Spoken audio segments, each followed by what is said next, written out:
Hello mga kalakwatsa! For today's episode ay gagawa tayo ng cheesy omelette with carrots and mushroom.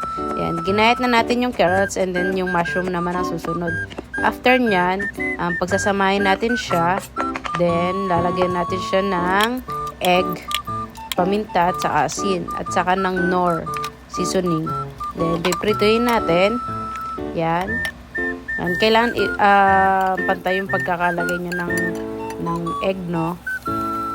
After nyan yan, hindi natin napantay yung una, hindi natin na perfect. Then, nalagyan na natin ng cheese. Then, ikot ulit. And that's it. Second, yan, cheese ulit. Then, yung pinakahuling, yung huling egg. Then, okay na yon, goods na yon. Ayan, gayatan time. Gagayatin na natin siya para presentable tignan. Yan, wow. Tignan nyo naman kung paano siya naging napaka-cheesy. Wow, sarap. Mukha siyang embutido. Hey! Okay. Ayan na ang ating cheesy omelette with carrots and mushroom. First bite. Sarap.